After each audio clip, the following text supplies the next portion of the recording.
All right, guys, what is happening? Welcome back to the channel. It's Saturday here in Australia, and as you can see from the clock behind me, it is 11:45. So it's the middle of the day in summer in the subtropics of Australia, which means it's absolutely disgusting. And to top it off as well, guys, it's humid as all hell. So I reckon it's going to hammer down with rain tonight as well.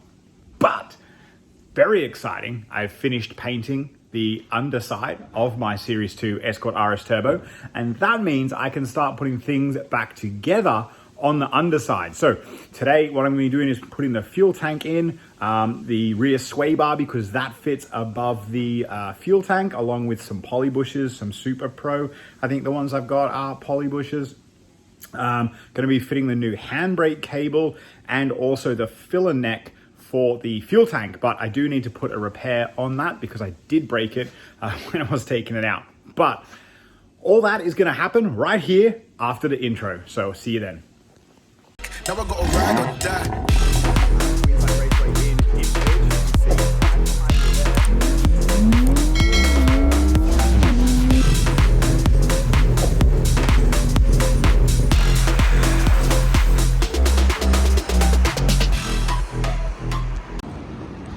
Alright guys, so this is I don't know if you can hear the background noise. I have the big Ryobi fan going on full pelt. So this is my fuel filler neck, and it's like a bit grubby, as you can see. Now, when I took it off, this just snapped as I was like taking it out. So what I'm gonna do is I'm gonna clean all of the dirt and mud and everything like that off. And then I've got this old soldering iron that I don't use anymore because I've got a nice new one, and I'm going to attempt to just plastic weld that to there just by heating up the plastic and letting them melt together so they sit on like that. Nice. But that is the plan. So first job, let's get it done.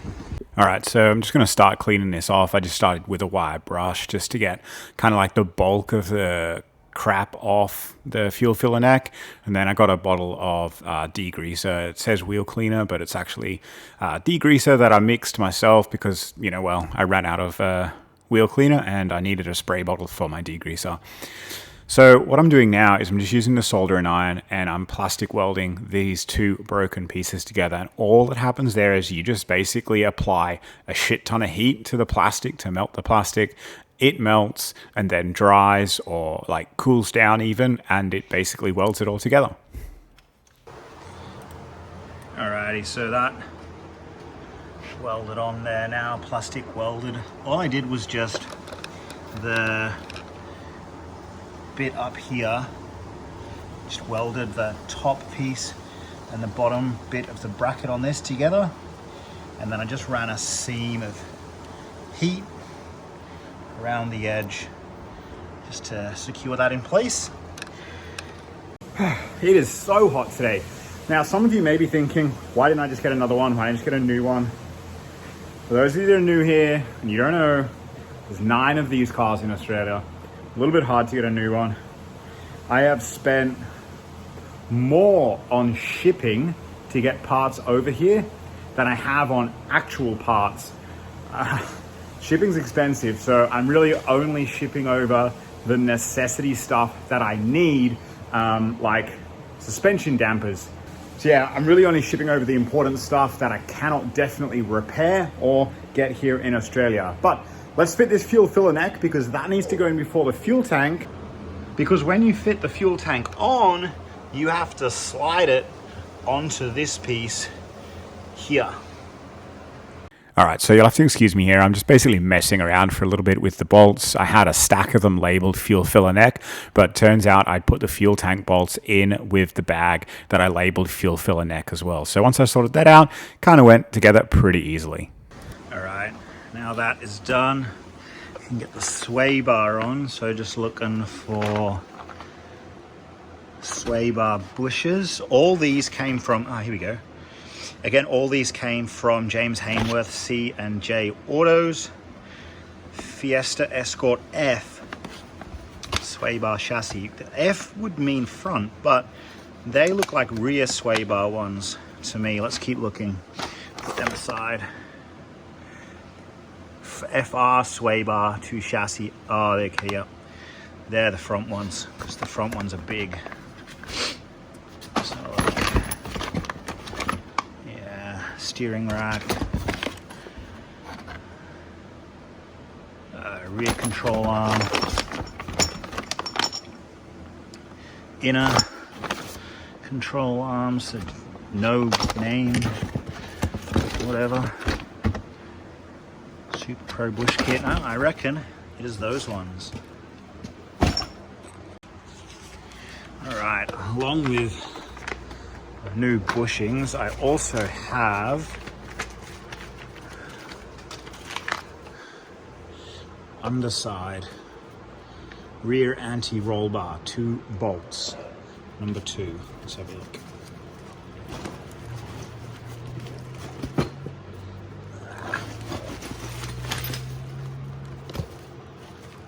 Yes, here we go.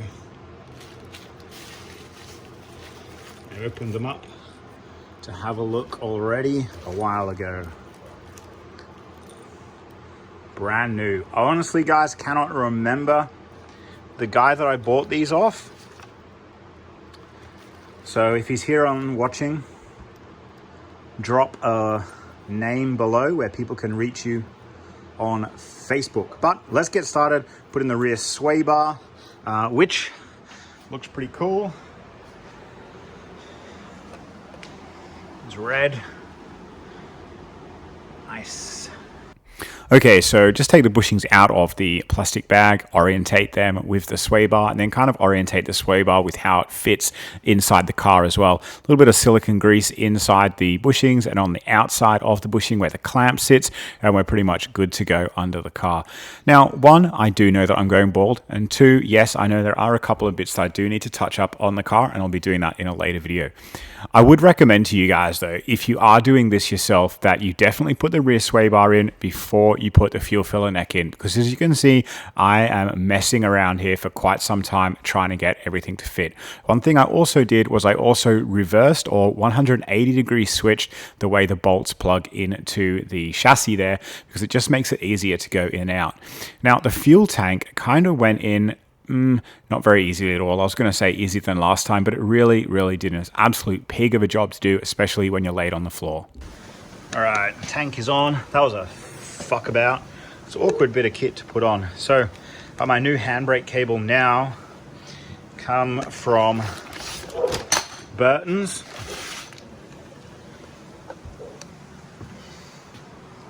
Dog's barking. Hey!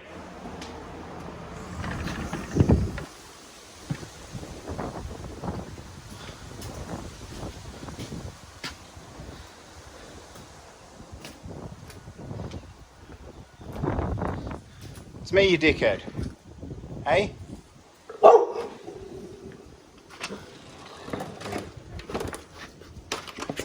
Silly dog. Silly puppy. Alright. So yeah, the handbrake cable came from Burton's. The only thing it didn't come with was this. That was on the old handbrake cable. And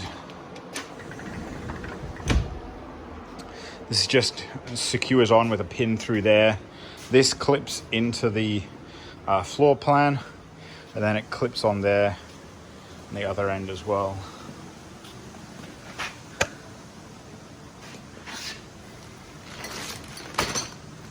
I don't have the clip for it. Wow. To sit like this. I call them Jesus clips because when you take them off, they fly off and you go, ah, Jesus.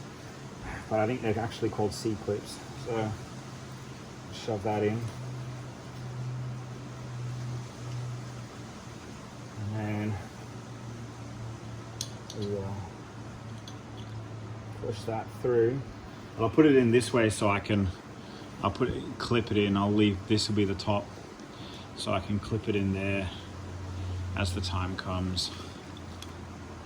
This is pretty straightforward here. I'm sorry that you can't see much because obviously the car is only on axle stands and I'm laying on my back underneath it. But everything kind of just went in as it should. The cable clips into 2 holes in the chassis in front of the fuel tank.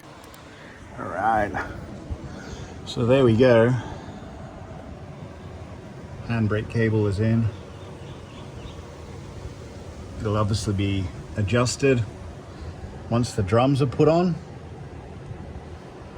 Tanker's in.